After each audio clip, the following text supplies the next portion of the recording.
This episode is dedicated from Thomas Cardona to Amanda. Thanks for showing me the wonderfully eldritch horror that is TMA. I can't wait to go down the rabbit hole even further when we terrorize our friends with it too.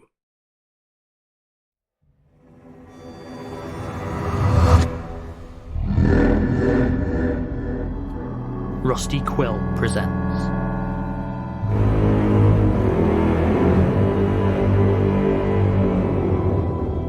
The Magnus Protocol.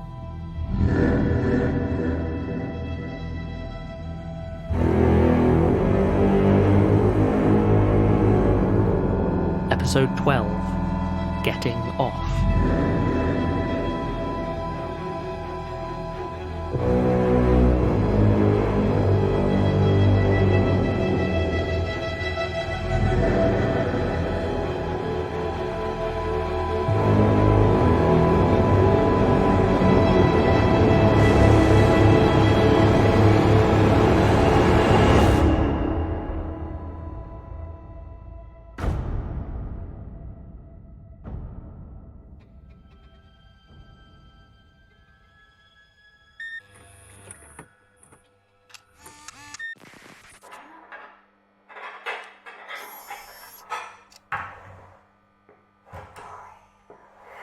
The secret tunnel is actually hidden behind the fridge, so... Cheers. I'd have been here all night.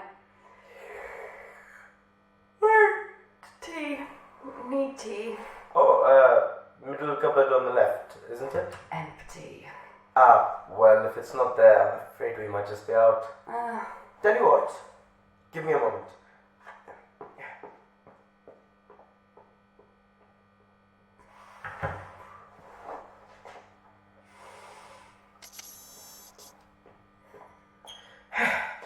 Here you go. Oh, you stunner! Why'd you find that? I've learned that keeping my fancy sound in the break room cupboards is a quick way to lose it. What? Oh, no, you don't have to. It's all good, really. Celia, take the tea bag. Have more. Thanks. I owe you. No, it's, Hey, what do you maybe want to go out and grab a cup with me sometime? Of tea, or coffee. Breakfast? Or not, I mean, you don't have to, obviously. Just a thought. Not like in exchange for a tea bag or anything. I just meant that... No, I'd love to. It's just... You're busy. No. Well, actually, yes, sort of. But it's not like that. It's complicated. I would need to sort some stuff out first. Water your dog, walk your pot plant, that kind of thing? Something like that. Well, hey, no worries. I totally understand. You let me know if you manage to get some time and... Saturday? 6? Under the clock at Leicester Square? That work? We'll go for dinner. Well, breakfast. You know what I mean. Oh, yeah. Yeah, that works. Cool. Cool. See you later. Yeah, see you. Oh, sorry, Alice. Didn't see you there. What? What? Just get it over with. I'm sure I don't know what you're talking about. Fine. I was just wondering, though. Okay. That is to say, ever so sorry to be a bother, but what if you and I were to perhaps, if it's not too much trouble, maybe go to purchase a cup of liquid? You know, it's rude to eavesdrop. You know, it's rude to have absolutely no game. Christ, all these years and you still ask people out like a baby foal learning to tap dance. Look, it worked, didn't it? Maybe. Then again, maybe she's in the office right now, packing her bags, burning off her fingerprints, and booking a one-way flight to Costa Rica. Hard to tell. You're just jealous. Oh, yeah. Can't believe I'm missing out on all of this. Devastating. Listen, Alice. Thanks. For what? For coming with me to the Institute, even though you knew it was going to be a waste of time. And money? And money, yeah. Well, don't worry about it. It wasn't that bad. Really? No, it was awful. I'm just lying to you because I'm considerate like that. Well, either way, I've been thinking on it since we came back, and I reckon you were right. I think I'm done with Magnus stuff. Oh yeah? Yeah? Why? So you're telling me that if I had a case full of emails with the title Magnus Institute re Samama Khalid Massive Conspiracy, you wouldn't be tempted? No. Cool. You don't though, do you? That was just like a joke, right? Come on. For now, let's just focus on getting you as jaded and apathetic as possible. I'm sure Celia will love that. Yeah, well, we don't always get what we want, do we?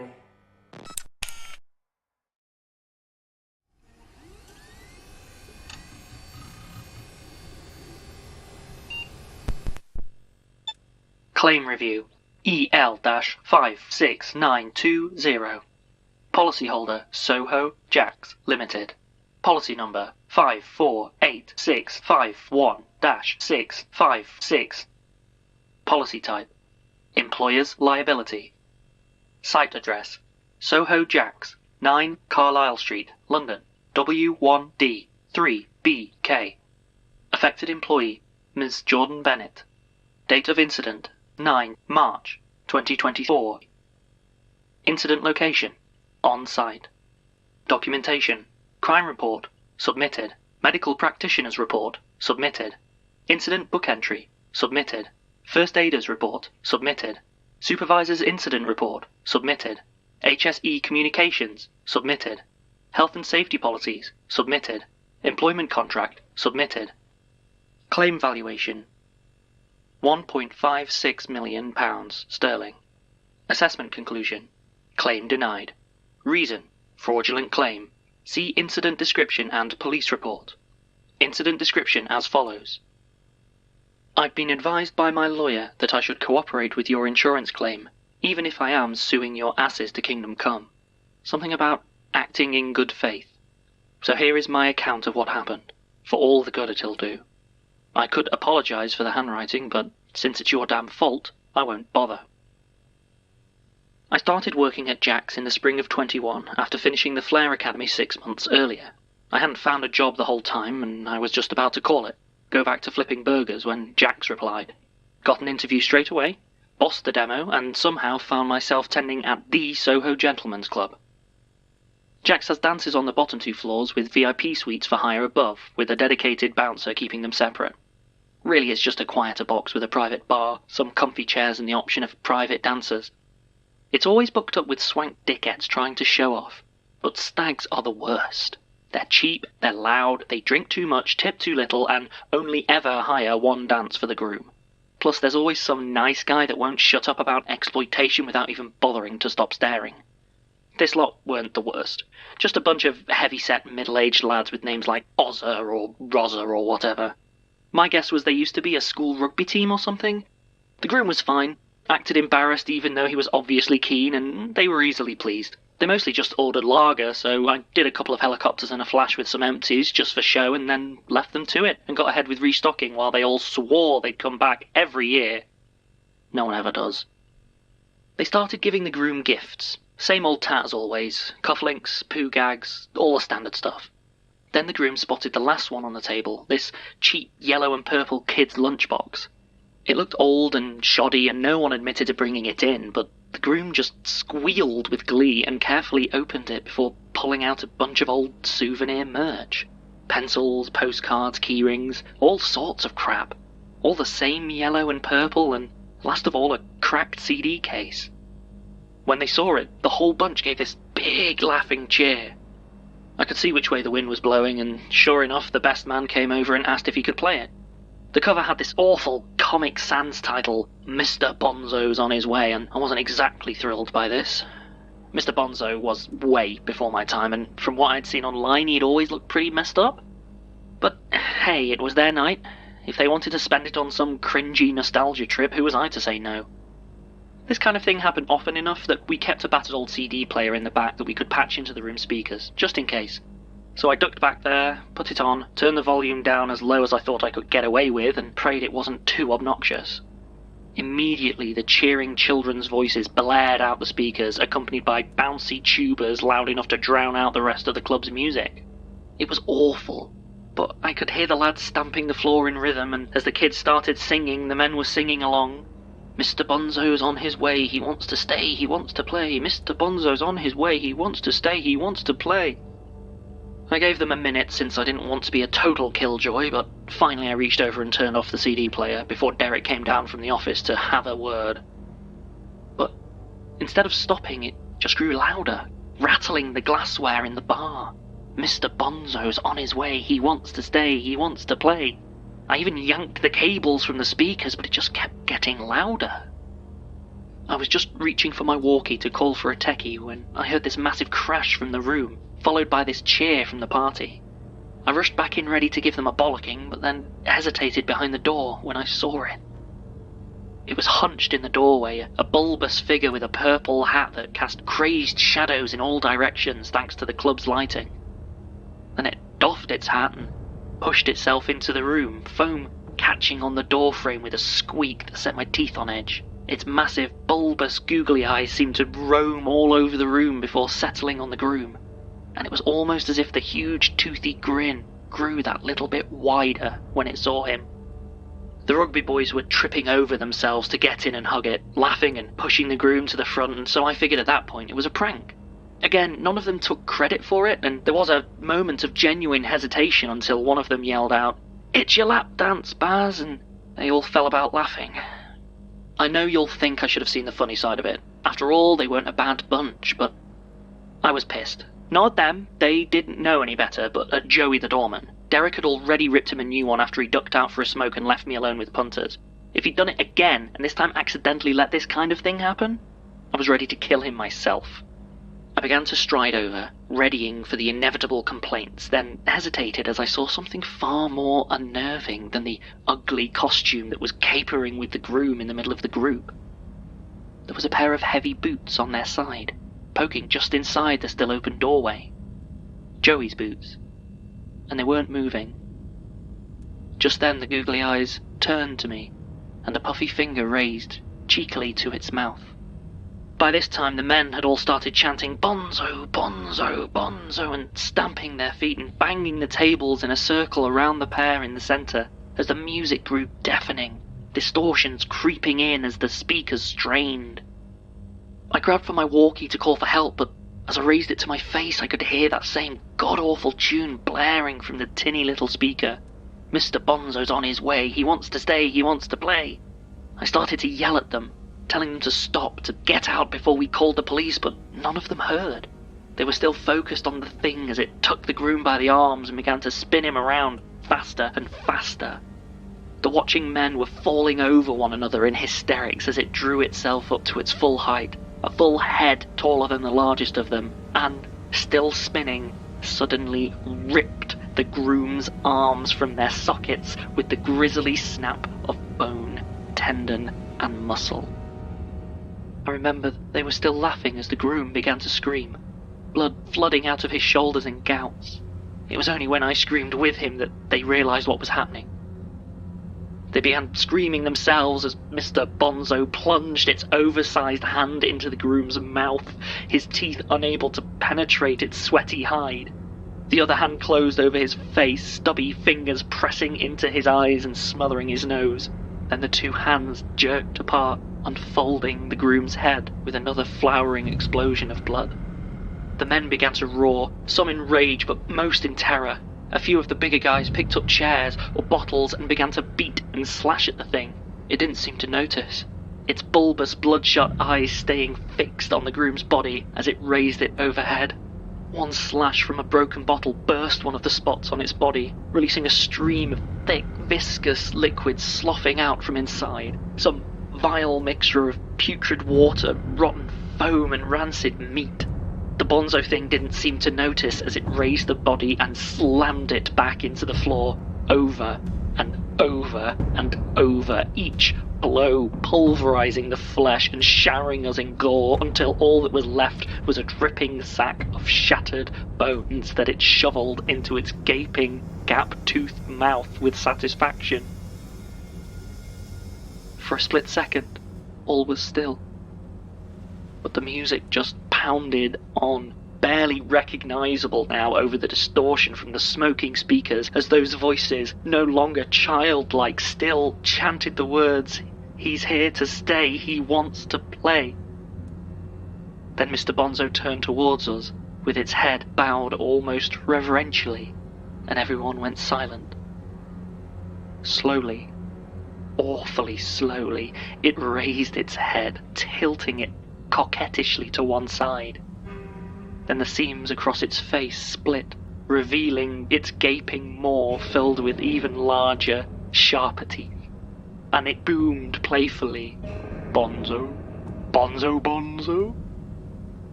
I don't remember much of what followed, but I dream about it most nights. In the dream, it digs through all those men to get to me, grabbing fistfuls of them and throwing them to smash against the wall. The strobe fires as its hands plunge into the pile of us, and each flash shows a little less flesh between me and it, between me and all those teeth. Finally, everyone else is gone. I raise my arm to protect myself, and it gently but inexorably lifts it up into its mouth, smiles, and bites. None of us was left whole, but I was the luckiest. All I lost was a hand. Wasn't even my dominant one. I've told the investigators everything I know, doctors too. I don't know why nobody outside the room heard or saw anything, why the cameras weren't working, why it let me live, but I do know why there weren't any bodies. All I actually want is my hand back so I can tend bar, but that isn't going to happen, is it? So I'll have to settle for the next best thing, and sue you for everything I can get, because I don't know what happened that night, but it was in your venue, and no one came to help. Not Derek, not another doorman, no one. So yeah, you'd better have one hell of a settlement waiting for me, or I'll see you in court. Jesus Christ. I go by Alice now, actually. Gwen? Hello? What? Okay, enough is enough. How am I meant to wind you up if you're already at the end of your rope? Don't. Wow. Are you, actually okay? Yeah? Yeah, I had to meet one of these externals. Oh, I get it. Yeah, I've worked in civil service long enough to meet plenty of entitled little dipshit consultants. You shouldn't let it get to you. What do you think we're actually doing here at the OIAR? Apart from mortgaging our mental health for a wage packet? We've both been here long enough to know this place. We're not doing good. We're not just sifting random data. There's something wrong here. What are you getting at? You never wonder what the point is. Who benefits from all this awfulness? I don't wonder. I know. What? Really? Oh yeah. I've known for a while what we're doing here. It's all part of a grand plan to satisfy one of the most unspeakable evils known to mankind. The UK government. Thanks, Alice. Utterly useless as always. Anytime.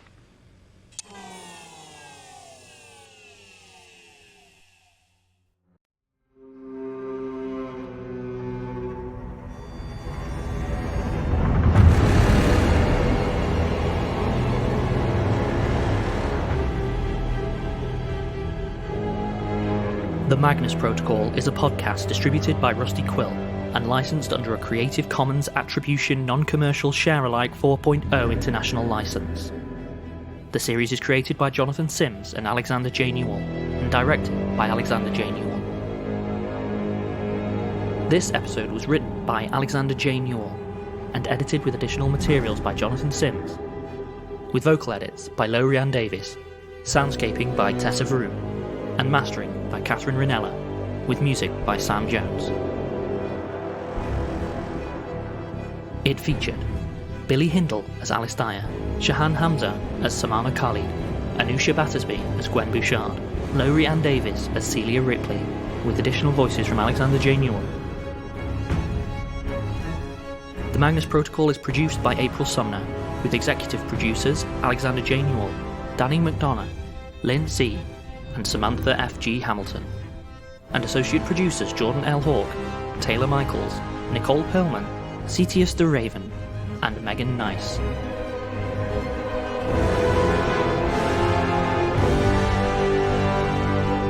To subscribe, view associated materials, or join our Patreon, visit rustyquill.com. Rate and review us online, tweet us at The Rusty Quill, visit us on Facebook, or email us via mail@rustyquill.com. Thanks for listening.